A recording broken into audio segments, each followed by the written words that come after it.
Thank you, Laura. Good day to all of you, and welcome again to the CFA Institute Asia Pacific Alpha Summit 2022. And good day to you, Dr. Ma. It's wonderful to have you on the first day of our event.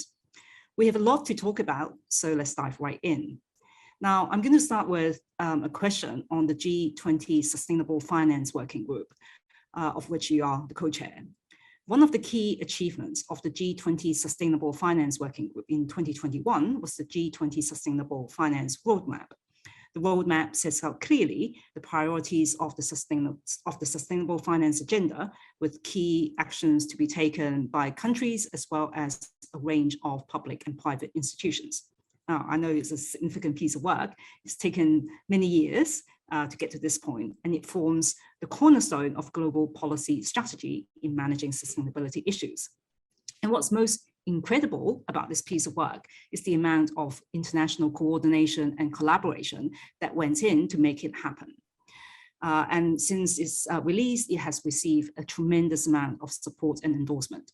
So Dr. Ma, can you please highlight the key areas of the roadmap and what are the most pressing actions that are relevant for the finance industry?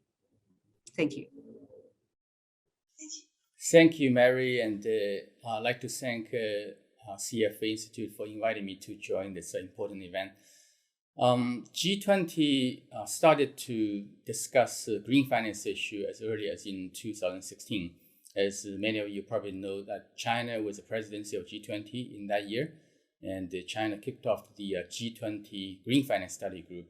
So I had the honor to serve as a co-chair of that group starting from 2016. And during that year, the G20 reached this consensus of scaling up green finance globally. And the group continued for 2 more years under the presidency of Germany and Argentina. And many issues and topics discussed during the 3 years between 2016 and 2018 were actually taken up by other international organizations such as IPSF, NGFS, and so on and so forth, and formed a lot of global consensus on various aspects of the green sustainable finance agenda. Now, last year was a highlight because the G20 Sustainable Finance Study Group was upgraded to a working group. And once again, I had the honor to co-chair this working group, now with the US counterpart, Larry from US Treasury. Last year, we ended up with a major document. It's called the G20 Sustainable Finance Roadmap, which contained 19 actions. I actually advise many of the participants in the audience to read this document because it will guide the international work of sustainable finance in the coming few years, especially for the international organizations. Within the 19 actions, I think a couple of them are very important because they're pointing to the direction for future global attention and IO's work. One is the effort that we need to put into to enhance the comparability, interoperability, and consistency of global sustainable finance standards, including taxonomy, ESG rating, and reporting standards. Now, on taxonomy, many of you probably have a feel that there are lots of taxonomy already, which define what is green, what is not green. What I heard is that there are 200 taxonomies already. Some are done by country authorities, some are developed by industry associations, some are defined by the companies like asset managers and banks and so on.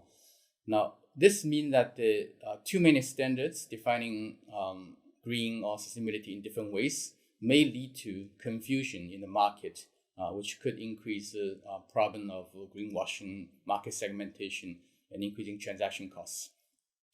So against this backdrop, the G20 recognized the need to improve consistency and drive some sort of harmonization. And that's why 6 principles were developed under the G20 roadmap, which suggest that new developers of taxonomy in the future should follow them.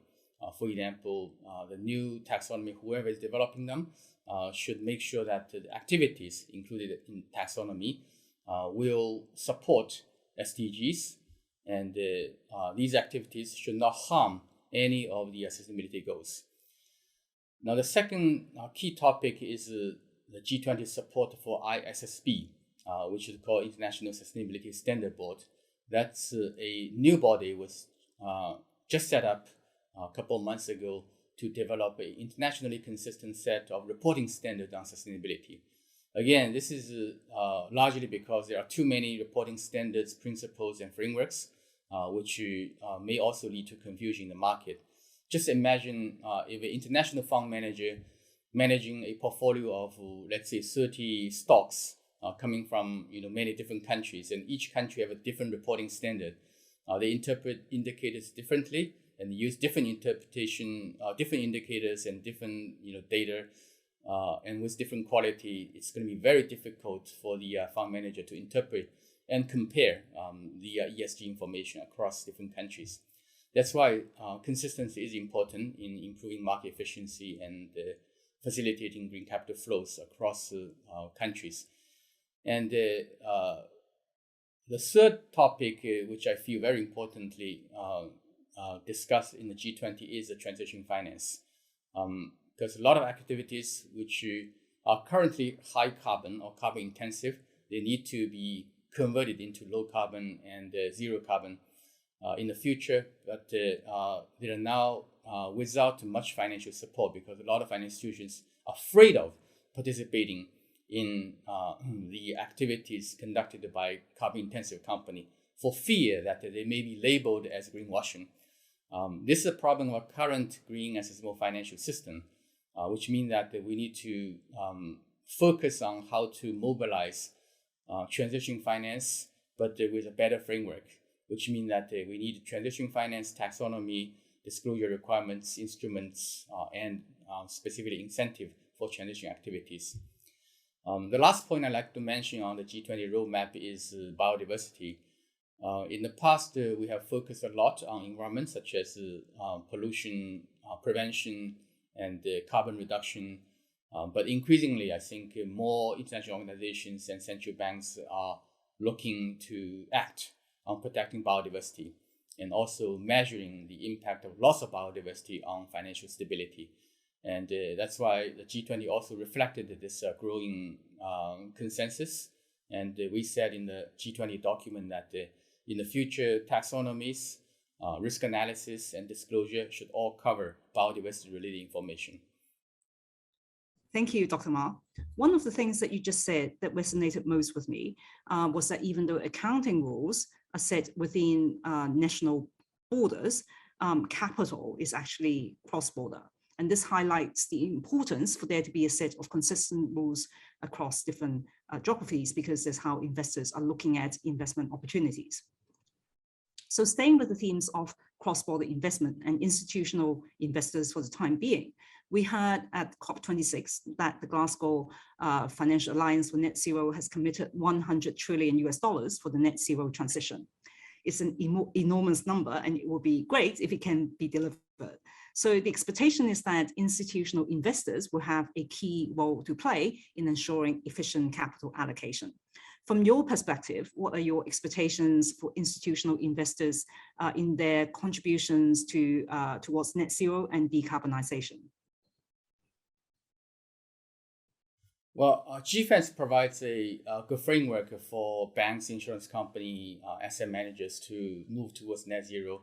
But specifically for institutional investors, I think they need to do many things. One is on the governance level. They need to make sure that someone on the board will take care of ESG issue. And I think it's also important for a unit to be set up within the organization to be in charge of ESG strategy, process, policies, and also managing ESG related risks. The second key point is really to develop a clearly stated strategy with quantitative goals for the organization. For example, this asset manager or institutional investor should really state within the next 5 years, how many billions of dollars should be mobilized and invested in the green and the low carbon space.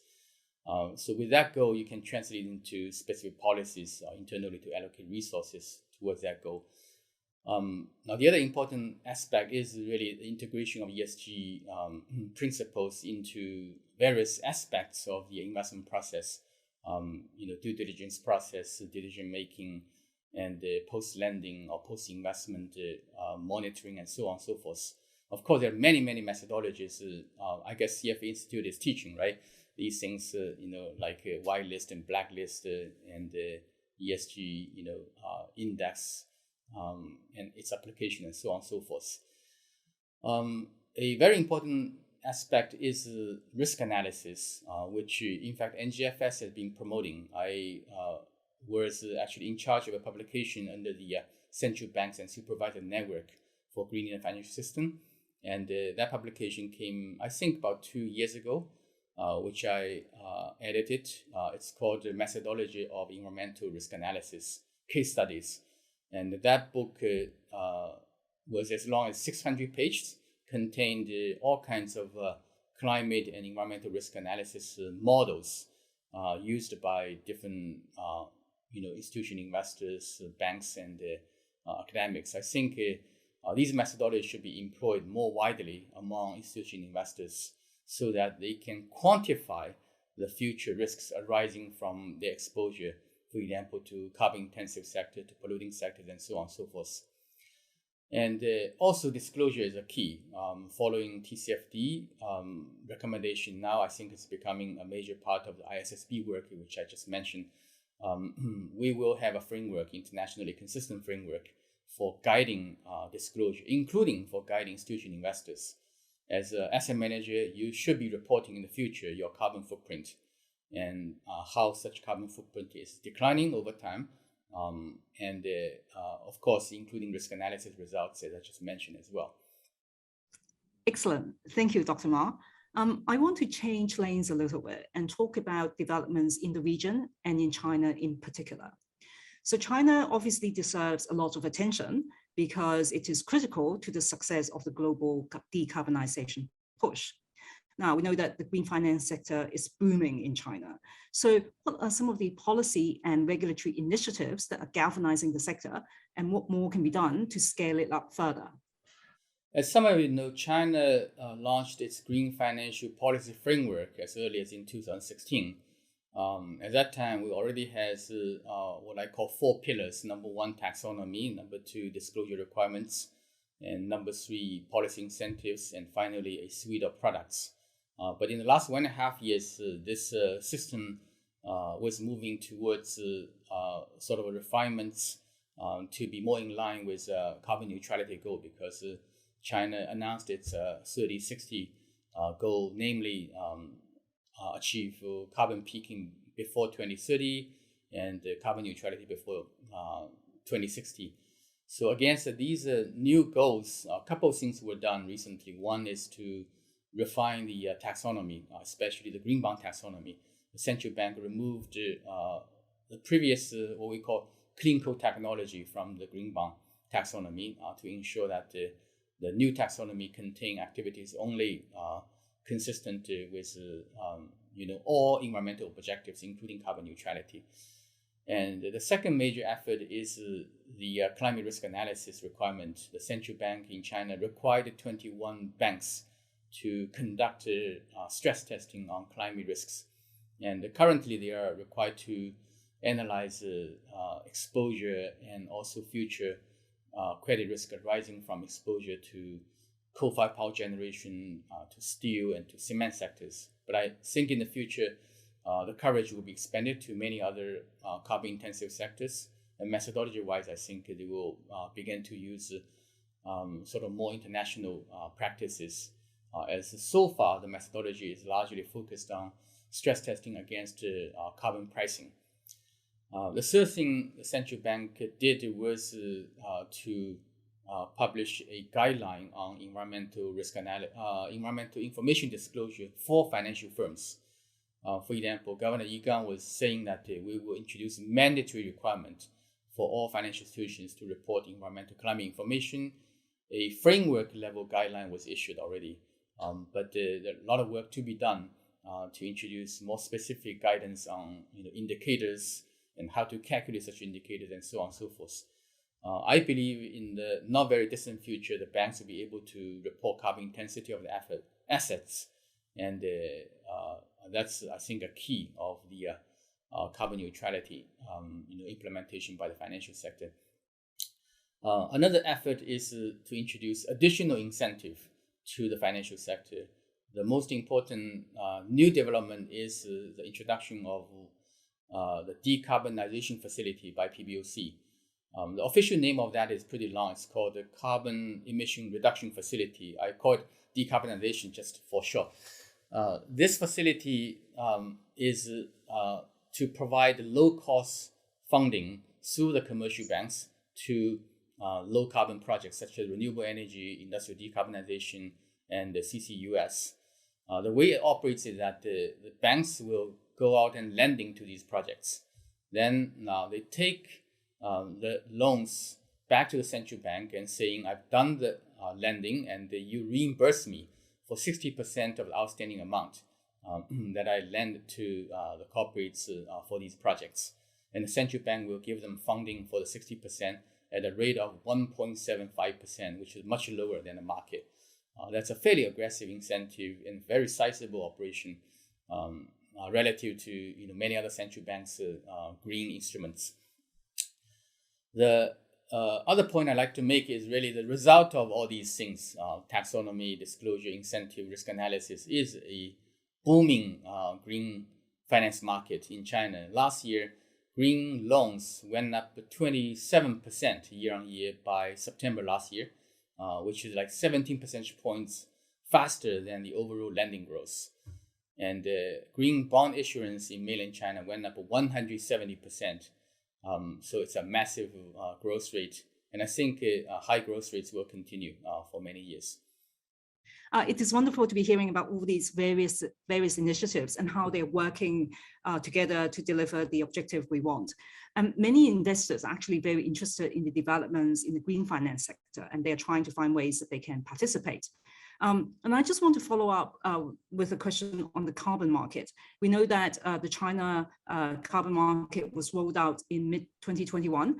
What are your observations so far? How is the market moving, and how is it going to expand further? Now, if you're talking about China, China started experimenting with local carbon markets as early as in 2013.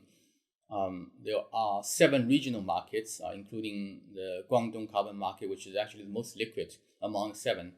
And last year, in the middle of last year, China launched the national carbon market. And it's currently only a spot market covering the coal-fired power generation companies. But in the future, it's expected to cover 8 major sectors, including steel, cement, aluminum, petrochemical, aviation, and so on and so forth. So in terms of coverage of the total amount of carbon emission, I think China is already the largest, but it's not very liquid, given that it's just starting and the financial firms are not allowed to join for the moment. But in the future, I certainly expect financial firms will be participating and liquidity will improve.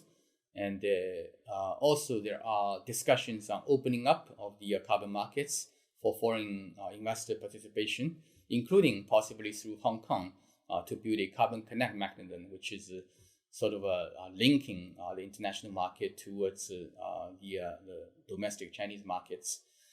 In the region, actually there are many other developments. I think Singapore has already developed or launched a voluntary carbon market. And Hong Kong is also thinking about doing something on carbon markets.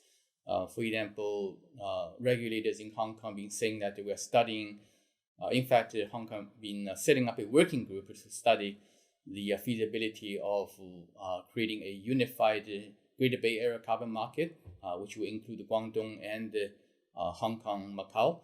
And also potentially developing a voluntary carbon market in Hong Kong, which will serve not only in mainland China, but also globally. So the next question I have is actually back to the G20 working group. Obviously, a lot has been achieved last year in terms of the publication of the roadmap, but I know that the work hasn't finished. So can you please tell us a little bit more about the focuses for 2022?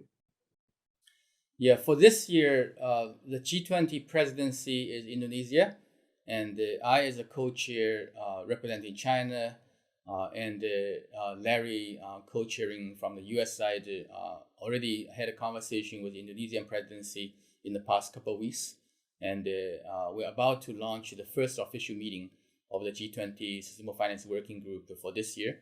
I think the total number of meetings will be 4.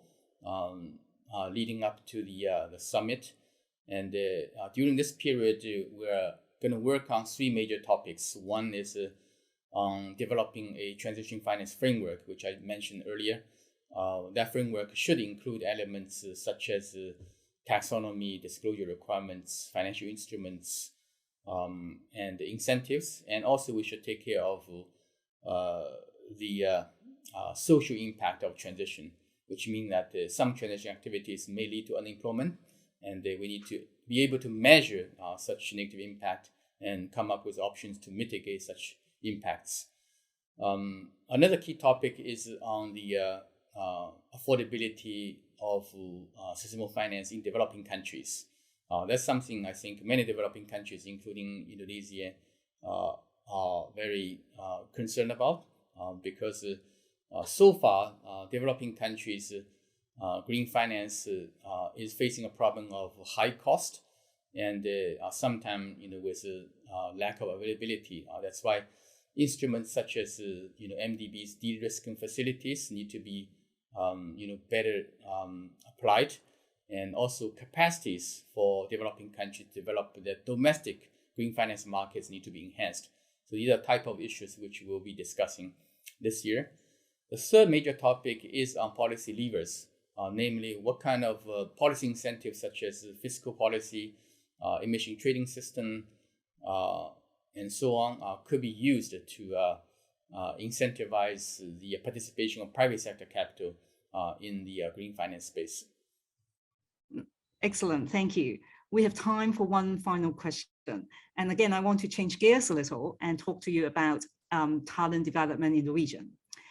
In surveys and research done by CFA Institute and by other institutions in the region, a lot of institutional investors are telling us that they are being held back by for larger commitment of ESG because there's a lack of ESG expertise in the workforce.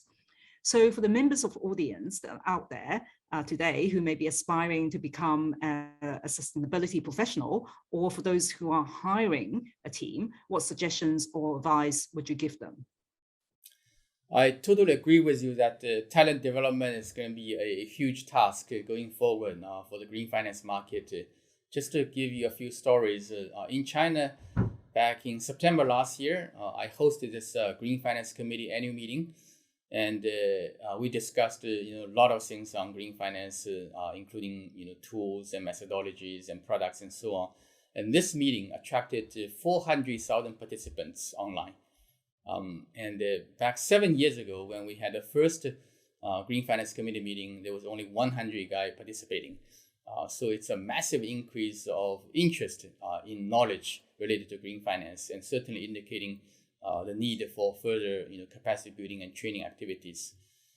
In Hong Kong, which you probably know, I'm chairing the Hong Kong Green Finance Association. We're also hearing a lot from our members that they need more talents, and we also hear from Hong Kong regulator, including Eddie Yu, who is the CEO of Hong Kong Monetary Authority, saying that we need to do a lot of training in order to meet the demand for more talents in the industry.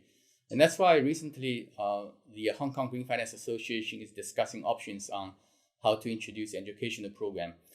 For example, we are working on plan to collaborate with educational institutions such as the University of Science Technology to train our young professionals in the banking and or financial sector in general with our lecturers within the industry.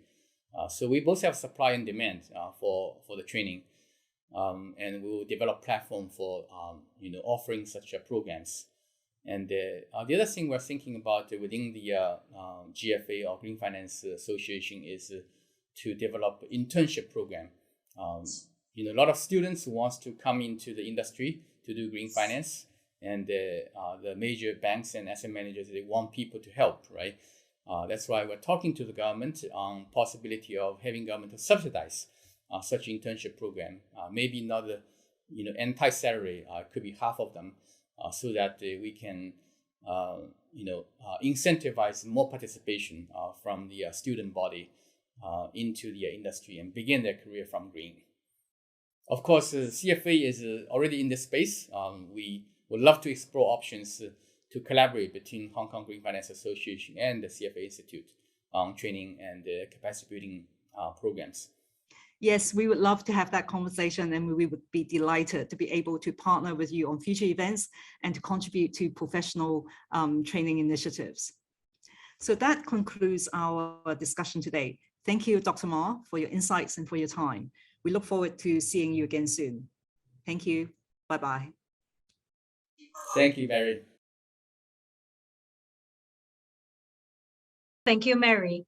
We'll invite Mary to stand by as she will be moderating our next session, a panel discussion on climate change risk, when we come back after a short break. We shall now be opening our virtual rooms for everyone to network with our sponsors, including PGIM, Hang Seng Indexes Company, MSCI, S&P Global, Link REIT, Refinitiv, Hong Kong Management Association. You could also find out more about CFA's Institute's research, as well as the certificate in ESG investing, now available from CFA Institute. Please do drop by and see you in a bit. There hasn't been a threat of this magnitude in the history of mankind. The consequences of not addressing climate change are, put simply, the planet will cease to exist in the way we know it today. My colleagues and I at MSCI are working hard to provide all the necessary tools for investors and companies to address the issues of transition to a net zero world. Reducing our carbon emissions to net zero may be our biggest challenge yet. There's no single action that will lead us to carbon neutrality. But there is a single source of essential sustainability intelligence: S&P Global Sustainable One. Uncover risk scenarios, reveal transition pathways, and optimize your net zero opportunities with our unparalleled data and insight. Accelerate to zero with us. ESG is responsible investing. Who's responsible for building ESG into your investments? At PGIM, the pursuit is on for outperformance.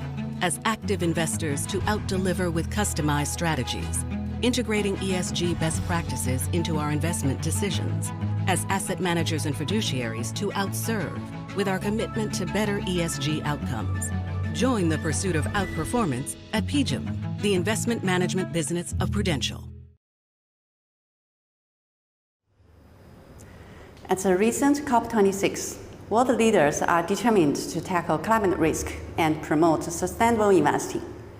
Hang Seng Indexes companies are committed to addressing the growing demand of ESG investing. Recently, we have launched the two new ESG indexes, the HSI ESG Enhanced Index and the HSI Low Carbon Index. These two new indexes serve as valuable basis for investment products with lower ESG or carbon exposure focus.